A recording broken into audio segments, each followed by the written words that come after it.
Hi, I'm FUNnBEER. I've been brewing beer and having fun doing it for over 20 years. Today, I'll guide you step by step through brewing your very own American ale.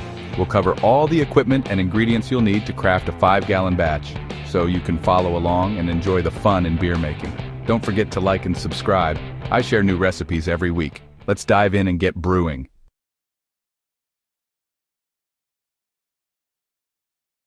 An American ale is a broad and versatile category of beer known for its balanced flavor, clean fermentation profile, and approachable character. Typically brewed with American-grown hops and malts, this style often features a moderate hop bitterness paired with a smooth malt backbone. American ales can range in color from pale gold to amber and generally have a crisp, slightly fruity finish due to the use of American ale yeast. Whether it's a pale ale, amber ale, or blonde ale, the American ale style is celebrated for its drinkability, subtle complexity, and ability to showcase the vibrant flavors of American ingredients.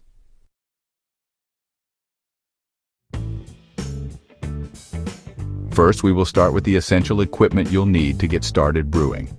I've included links in the video description to the gear I personally use. Check them out for more details or grab your own. For brewing a 5-gallon batch, a 7.5-gallon pot is an ideal choice. This size provides ample space to handle the vigorous boil without risking messy boilovers, ensuring a smoother brewing process. The pot I recommend, linked below, is a game changer for homebrewers. It features a built-in thermometer, allowing you to monitor the temperature precisely throughout your brewing session. Additionally, it comes equipped with a convenient nozzle, making it effortless to transfer your wort to the fermenter while minimizing spills and oxidation. Investing in a quality brewing pot like this one enhances efficiency and helps produce consistent, high-quality beer. Next, you'll need a fermenting bucket slightly larger than 5 gallons to accommodate your brew and allow room for fermentation activity. The fermenting bucket linked below is an excellent choice. It features pre-drawn gallon markings, making it incredibly convenient to measure and monitor your liquid levels accurately. This larger capacity ensures there's enough headspace to handle the foam and carbonation created during fermentation, reducing the risk of spills or overflow. A well-designed fermenting bucket like this simplifies the brewing process and helps you maintain precision in your craft. Next, you'll need an airlock and a carboy bung, both essential tools for the fermentation process. The airlock allows carbon dioxide produced during fermentation to safely escape, preventing pressure buildup while simultaneously blocking outside air and contaminants from entering your fermenter. The carboy bung securely seals the opening of your fermenter and holds the airlock in place, ensuring a proper fit in airtight conditions. Together, these tools help maintain the perfect environment for your beer to ferment successfully, preserving its quality and flavor. Nylon mesh bags are an absolute must-have for any home brewer. These handy tools simplify the brewing process by containing your hops and grains during the boil or mash, eliminating the need for tedious straining afterward. By using mesh bags, you can easily remove spent hops and grains from the wort, keeping your brew clean and reducing the risk of clogging your equipment. They're reusable, easy to clean, and come in various sizes to fit different brewing needs, making them an indispensable part of your brewing toolkit. A big-ass spoon is an absolute must for brewing. Whether you're stirring your mash, mixing in malt extract, or making sure hops are evenly distributed, a long, sturdy spoon is essential for reaching the bottom of your brew pot and getting the job done efficiently. Opt for one made of stainless steel or food-grade plastic to avoid unwanted reactions with your ingredients. Trust me, having the right spoon makes the whole process smoother, and your arms will thank you for the extra leverage. Sanitizer is absolutely non-negotiable in brewing. Proper sanitation is crucial to ensure the success of your batch, as even the smallest contamination can ruin all your hard work. You'll need to sanitize everything that comes into contact with your beer after the boil, including fermenters, airlocks, utensils, and tubing. By keeping your equipment meticulously clean, you minimize the risk of introducing unwanted bacteria or wild yeast that could spoil your beer. Invest in a high-quality brewing sanitizer, follow the instructions carefully, and remember, clean equipment equals great beer. Your future brews will thank you. A reliable heat source is essential for brewing. While your kitchen stove can get the job done, I highly recommend investing in an outdoor propane burner. These burners offer superior heat control, allowing you to reach a rolling boil quickly and maintain consistent temperatures throughout the brewing process. An outdoor burner also keeps your kitchen free for other tasks, prevents lingering brewing smells indoors, and gives you more space to work with larger pots. Plus, it's perfect for homebrewers who want to scale up their brewing game or enjoy the flexibility of brewing outdoors. A thermometer is a crucial tool for brewing success, as precise temperature control is key to achieving the desired flavors and consistency in your beer. If you didn't go with the pot that includes a built-in thermometer, you'll need a reliable standalone thermometer to monitor temperatures accurately. Look for a digital or analog thermometer with a quick response time and a wide temperature range.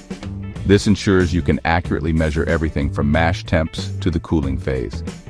Keeping a close eye on your brew's temperature helps avoid mistakes and ensures the best possible outcome for your beer. A siphon is essential for smoothly transferring the liquid from your brew pot to the fermenting bucket. When working with 5 gallons of wort, it can be heavy and awkward to manage without a siphon, which allows you to move the liquid safely and efficiently without disturbing the sediment or risking spills. A good siphon typically includes a siphon tube and a racking cane, making the process easier and cleaner. This tool is especially important for minimizing exposure to oxygen, which could affect the quality of your beer. With a siphon, you'll be able to transfer your wort with ease, ensuring a smooth brewing process. A hydrometer is a great tool to have, even though it's not absolutely necessary. It measures the specific gravity of your wort before and after fermentation, allowing you to calculate the alcohol percentage, ABV, of your beer. While it might not be essential for brewing, having a hydrometer gives you the precision to track the fermentation process and ensures your beer is ready to drink at the perfect time. Plus, trust me, when people sample your brew, the first question they'll ask is, "What's the alcohol percentage?" A hydrometer helps you answer confidently. A wort chiller is a game changer, though not strictly mandatory for home brewing. It significantly speeds up the cooling process, helping you bring your wort down to the ideal temperature much faster than waiting for it to cool naturally. This is crucial because pitching yeast at the correct temperature ensures healthy fermentation and prevents contamination from prolonged exposure to warm wort. A wort chiller works by circulating cold water through copper or stainless steel coils that are immersed in the hot wort, efficiently transferring heat away. It's especially helpful for avoiding the risk of bacteria or wild yeast getting into your beer during the cooling phase, ultimately improving your beer's quality and reducing the chance of spoilage. Now, let's talk ingredients. The basic ingredients for brewing your own beer include malt, usually malt extract or grains, hops, yeast, and water. You can find everything you need at your local homebrew store. Just search homebrew store near me to find a nearby supplier. These stores often offer a wide selection of brewing ingredients along with helpful advice from experienced brewers. Alternatively, you can order your ingredients online for added convenience. Online shops often have an even broader selection and allow you to explore different malts, hops, and yeasts from around the world. Whether you choose to shop locally or online, make sure to pick up the freshest ingredients for the best brewing results. For the flavoring grains and malts, you'll need a variety of ingredients that will contribute to the color, flavor, and body of your beer. These grains and malts will be the foundation for your beer's flavor profile. For this recipe, you will need 9 pounds of 2-row malt, 1 Crystal 15L. For the hops, you'll need a selection that matches the style of beer you're brewing. Hops contribute bitterness, flavor, and aroma, and they play a key role in balancing the sweetness of the malt. Here's what you'll typically need for this batch. 1 ounces Magnum hops, 2 ounces Cascade hops. For the yeast, you'll need to choose a strain that complements the style of beer you're brewing. Yeast is responsible for fermenting the sugars in the wort and producing alcohol, carbon dioxide, and various flavor compounds. For this batch, we will be using a California yeast. Additionally, you'll need a clarifier to help ensure your beer is clear and free from unwanted sediment. Clarifiers help to remove suspended particles, yeast, and proteins that can cause haze or cloudiness in the final product. We will be using Whirloc tablets, just 1 tablet.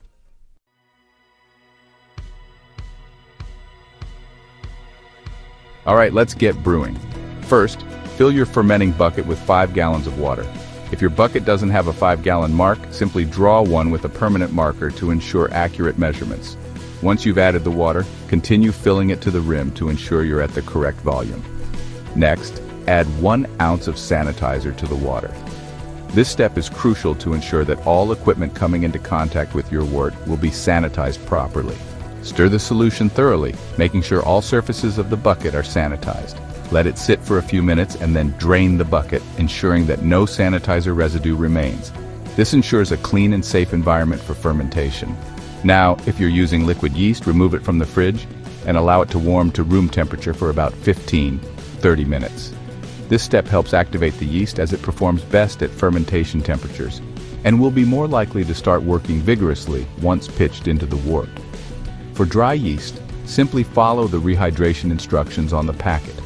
Typically, you'll dissolve the dry yeast in a small amount of water, usually around 100 to 105 degrees Fahrenheit or 37 to 40 degrees Celsius, for about 10-15 minutes before adding it to the wort.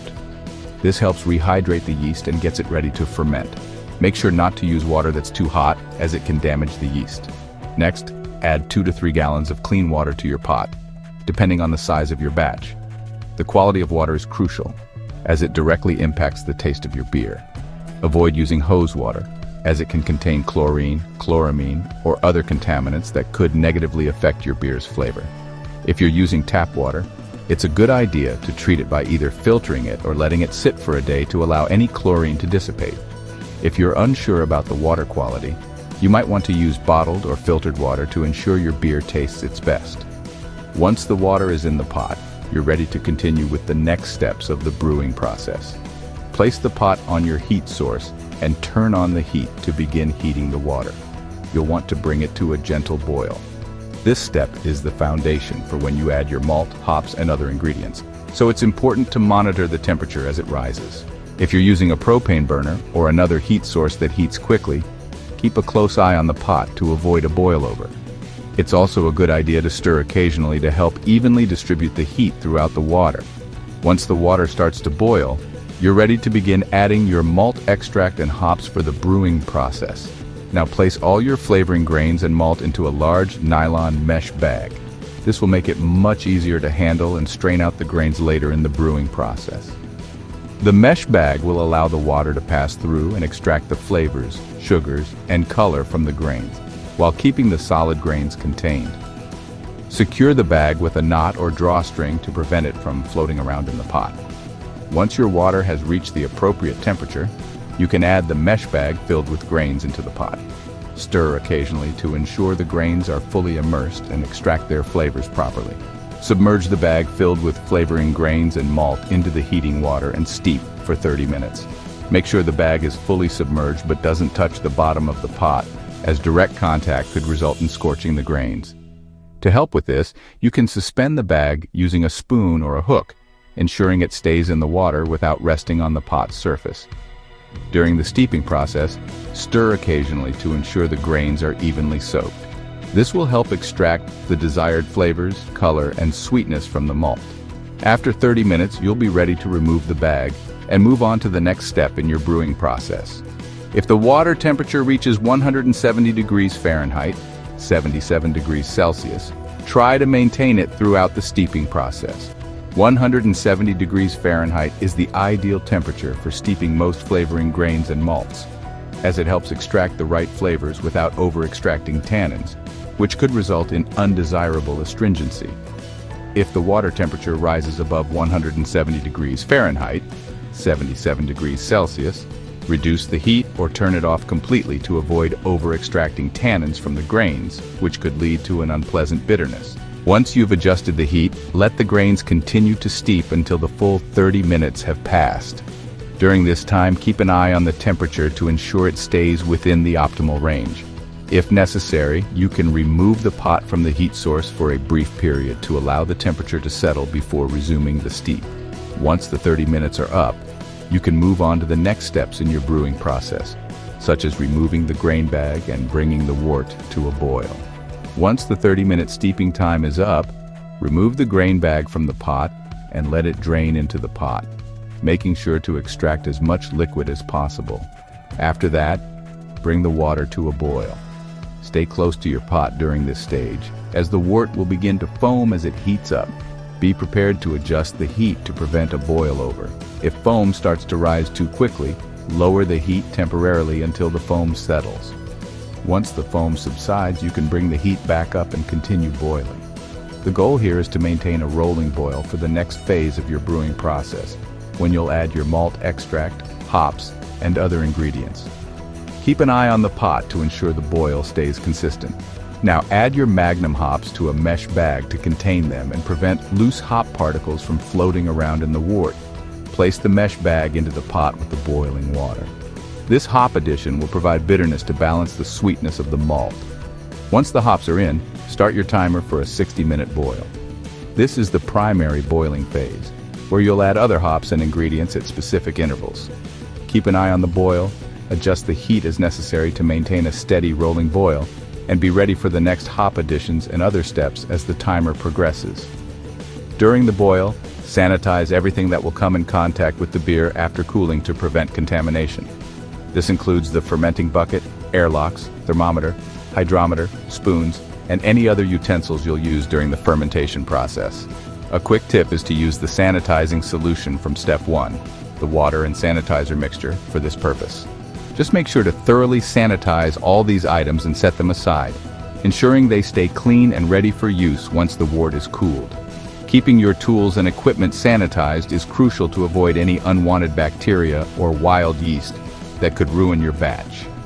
With 20 minutes left in the boil, carefully remove your immersion wort chiller from the sanitizing solution. Rinse it thoroughly with clean water to remove any residual sanitizer. Once it's rinsed, add the wort chiller to the boiling wort. By placing the chiller in the pot during the last 20 minutes of the boil, you'll help sanitize it further and ensure it's fully prepared for cooling the wort after the boil is complete.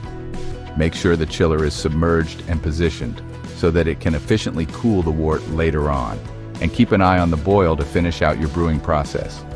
With 5 minutes left in the boil, measure out and add 1 ounce of Cascade hops to a mesh bag to contain them and prevent any hop particles from lingering in the wort. Place the hop-filled mesh bag into the pot, allowing the hops to impart their aroma and flavor during the remainder of the boiling. With 1 minute left in the boil, measure out and add the remaining 1 ounce of Cascade hops to a mesh bag to prevent particles from lingering in the wort. Carefully add the hop-filled mesh bag to the boiling wort. This late addition enhances the beer's aroma and flavor profile without significantly increasing its bitterness. After the 60-minute boil timer concludes, follow these steps to ensure the next stage of your brewing process goes smoothly. Immediately turn off the heat source to stop the boiling process.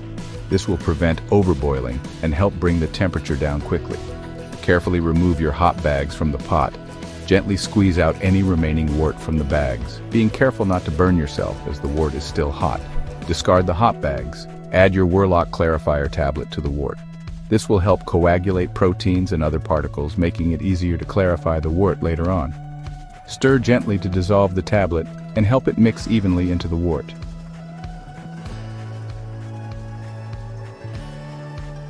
Now start the cooling process to bring your hot wort down to around 130 degrees Fahrenheit, 54 degrees Celsius. You have a few options for cooling. Use a wort chiller, submerge your sanitized immersion, wort chiller into the pot, and turn on the cold water. The chiller will help lower the temperature quickly by circulating water through the coils, cooling the wort from the outside. Without a wort chiller, if you don't have a wort chiller, you can cover the pot and run cool water over it or immerse the pot in an ice bath. If you choose the ice bath method, make sure the water level is high enough to surround the pot, but avoid getting water into the wort itself.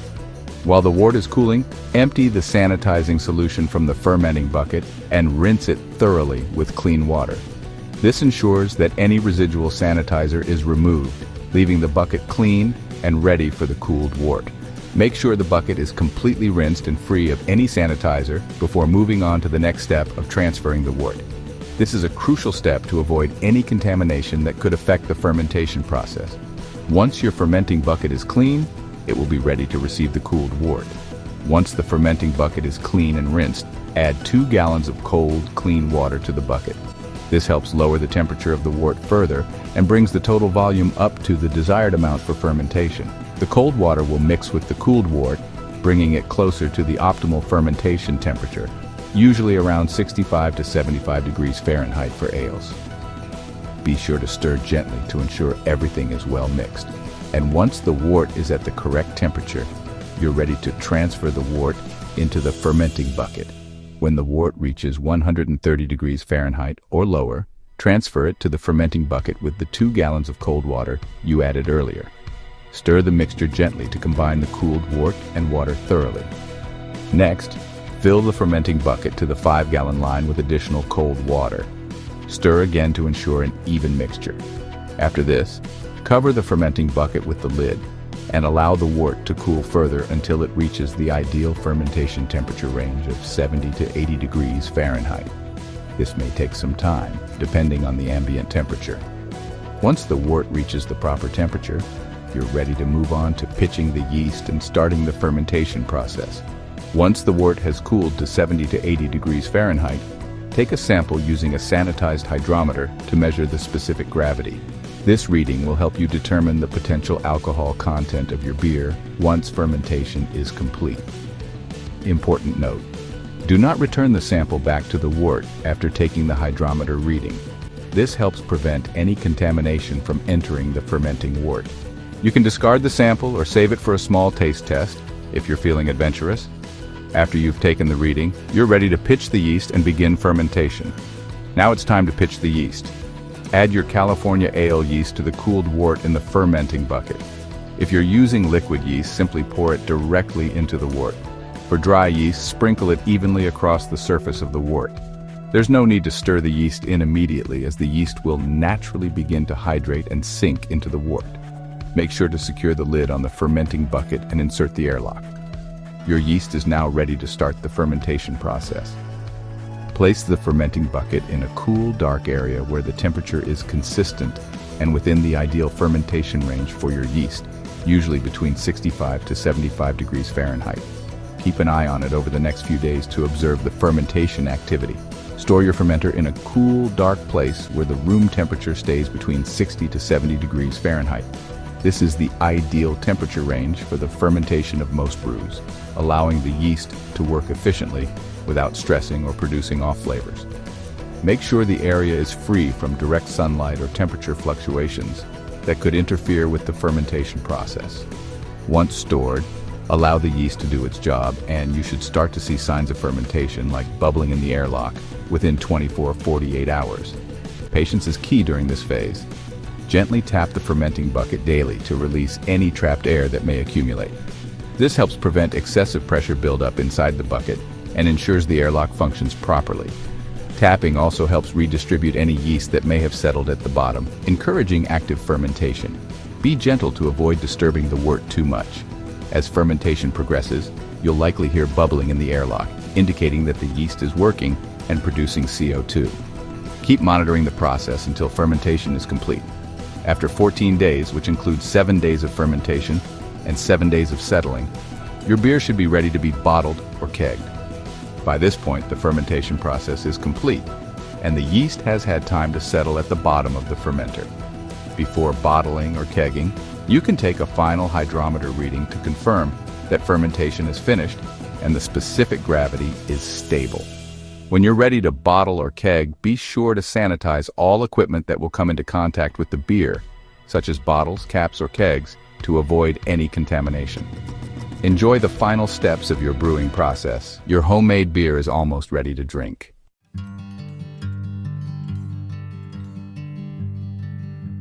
If you found this video helpful, be sure to like and subscribe. If you try the recipe, leave a comment and let me know how it turned out. I share new recipes every week, so if there's a specific one you'd like to see next, drop your suggestion in the comments.